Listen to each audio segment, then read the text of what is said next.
right, we've also been joined by our race winner, Kyle Larson. Before we take questions for Kyle, I do want to wrap with Jeff and Cliff. Are there any questions that were for Jeff? Okay, we'll take Trent's question. Huh? For Cliff. Okay, so you do not have a question for Jeff? You're good? Okay.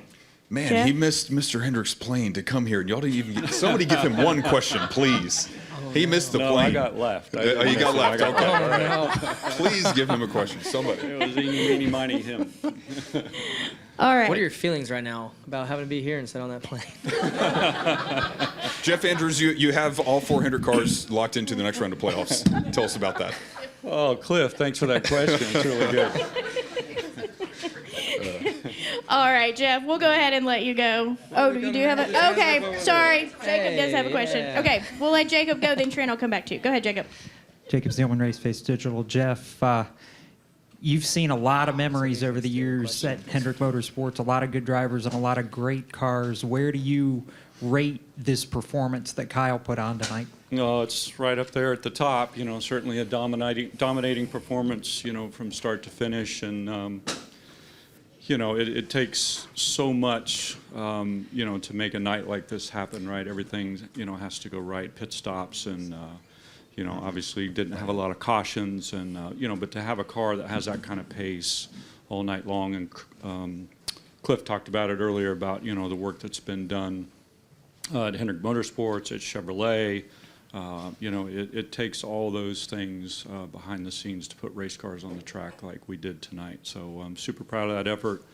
I was in Victory Lane and saw Jeff Gordon come up to Kyle and ask him if he was going to break every one of his records before he was done. So, yeah, just a great accomplishment by these two guys. Super proud and ready to get on to Kansas with our 4 cars.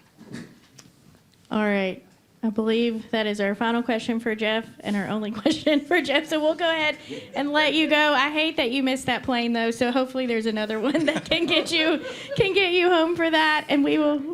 Oh no! Yeah. Now you have to drive. Yeah, I'm good. I'm good. Oh gosh. I'll get home. I promise you that. We're not going to make him drive. No, he's going to be at the front of our plane. Okay. Someone please give him a seat on a plane. Okay. Next we'll go to Trent. Go ahead, Trent. What was the joke? So Kelly's rolling. All right, we're going to go ahead and kick off our post-race press conference here at Bristol Motor Speedway for tonight's Bass Pro Shops America's Night Race. We've now been joined by our race-winning crew chief, Cliff Daniels, and Jeff Andrews, who is the team president and general manager at Hendrick Motorsports. Thank you both for joining us, and congratulations on that dominating victory tonight. We're going to go ahead and open up questions from the media. If you have a question, raise your hand. We'll get a mic to you. We're going to start over here with Matt Weaver. Matt Weaver, Sports Not. Really, either one of you can answer this one, but we get to the track today around 1:30, and they say we're going to scrape the top and put the PJ1 down. And I guess in some ways it might kind of invalidate everything that happened the day before. How much of a challenge was that to figure out a game plan and get the car to be as good as it was? Go ahead. I don't know that it was that different from yesterday to today, to be honest, because I think at the test back in, you can correct me, it may have been July or August, I think there was some PJ1 that, you know, they sprayed on the track then. Typically, the PJ1 is a lot more residual than like the resin. So I think some of what we saw the last 2 or 3 days may have been, you know, some hints of the residual PJ1, if that makes sense, on the bottom.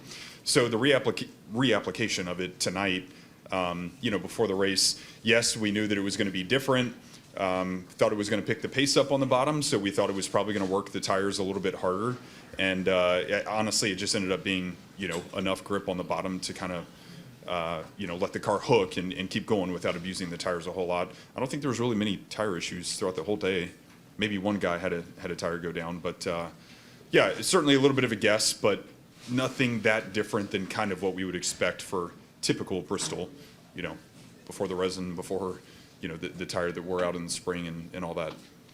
And then from a momentum standpoint, I mean, you guys had such a huge playoff point margin that you can't coast ever, but you guys had less to lose, I guess. Was it important to close out this round with such a dominating performance, given that this round started kind of frustratingly? Yeah, I definitely think it was important, and the way we see it is when each round resets, you really have to make sure you're batting with what everybody else is, or scoring close to par, however you want to say it. There was a lot of stage points that we missed out on the last 2 weeks, of course, in race wins.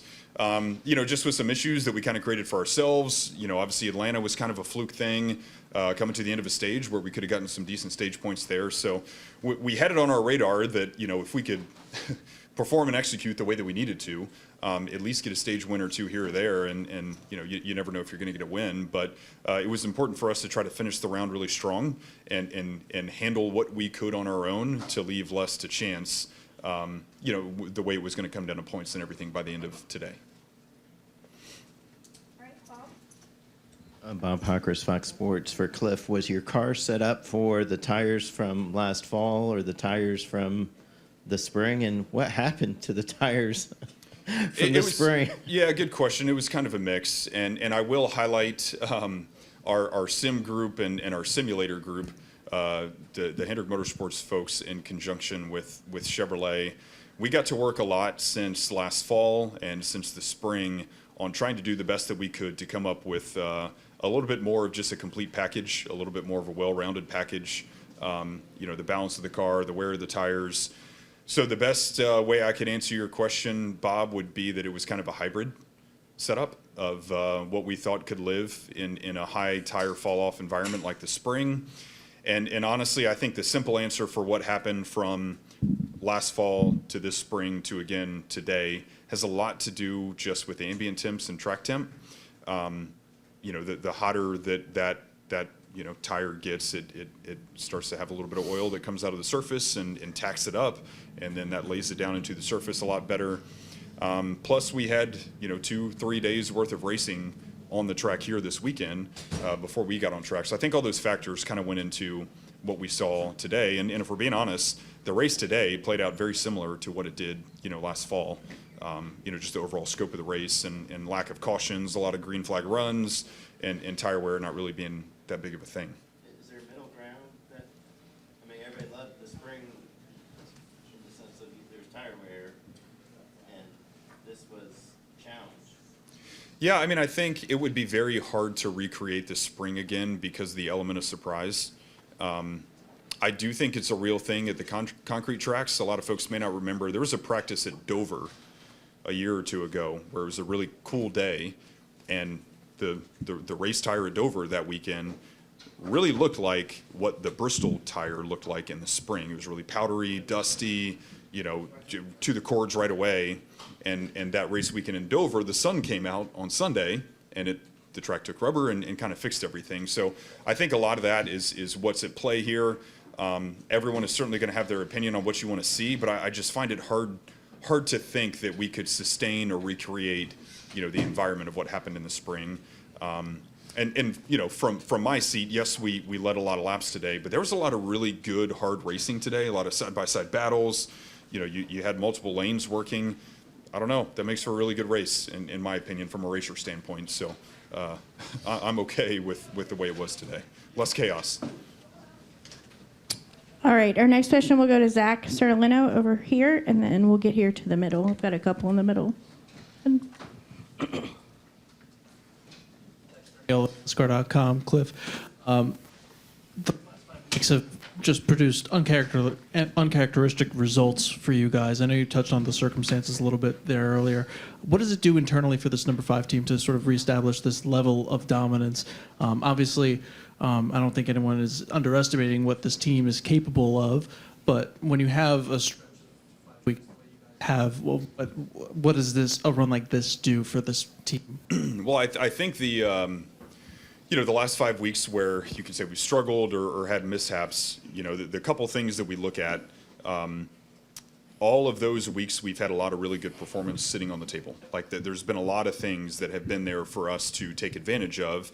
And for one reason or another, things didn't work out, we make a mistake, whatever the case may be. So behind the scenes, we've had to work really hard to just get stronger. And I think in an environment like that and with the team that we have, culture matters. The guys on the team matter.